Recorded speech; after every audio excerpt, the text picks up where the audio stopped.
Ok, sì. Partimo. Sì, La prima esibizione è dei Super Veneti e allora chiediamo la parola al rappresentante che è il signor Luciano. La prima canzone l'ho scritta 10 anni dopo che si è morto mio papà e ho sentito il bisogno di scriverla nel 2000 sta canzone, il bisogno di scrivere un debito con mio papà.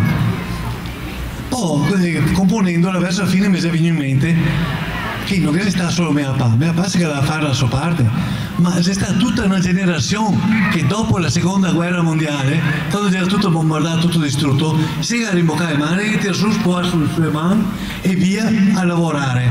E allora gli ricordo, in questa canzone si ricorda anche a tutti gli uomini, tutta una generazione. E devo il via a Dani, che canterà in Ponta de Pie.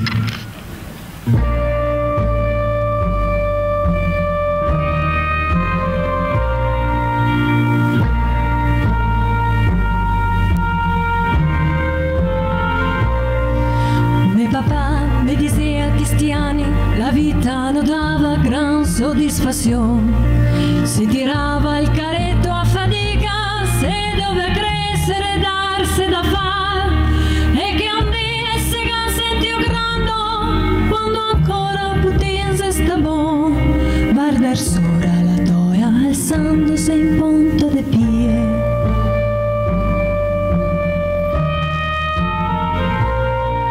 Se passati dei bei anni d'allora e col tempo me pare se gamarida, si arriva tanti fiori in una grossa snerata da dosi da tirar su, mi ricordo una gran tavolata e la sera in bella allegria e finio di mangiare se andavo sul letto a dormire. Dopo poco arrivava di nuovo a portarmi la benedizione, ma per non disturbare passava in Ponta de Pie. Delle volte la notte chiamava, se qualchedun si sentia poco bene, un tosato gamale la panza, un po' rovesciato, lo tira via il fiato, e partiva con la luna in silenzio, con sapienza faceva il suo mestiere, poi tornava facendo le scale in Ponta de Pie. Alla fine di suoi anni segnai, da tante fatiche, tante emozioni, si rivanca per lui il momento che vede il tramonto farsi di sì, finché un dì come il che avevo visto, senza ciasso né confusione, che la sale sul posto nel mondo in Ponta de Pie.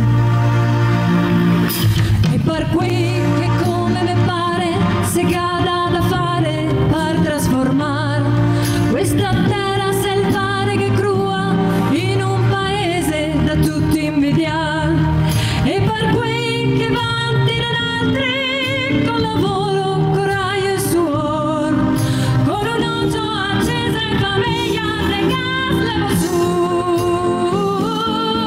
per sti uomini che neanche sui libri di scuola troveranno posto neanche un domani, per sti uomini che neanche un grazie della sua vita che mai domanda, mi vorrei che il manco una volta con rispetto e con devozione, mi vorrei che tutti in silenzio si alzassimo in piedi.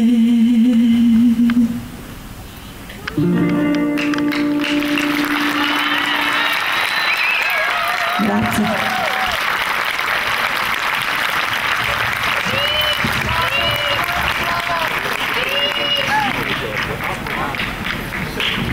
Vedo che ha perso qualche parola, ma perché so che la si emoziona, la fai oggi illustri.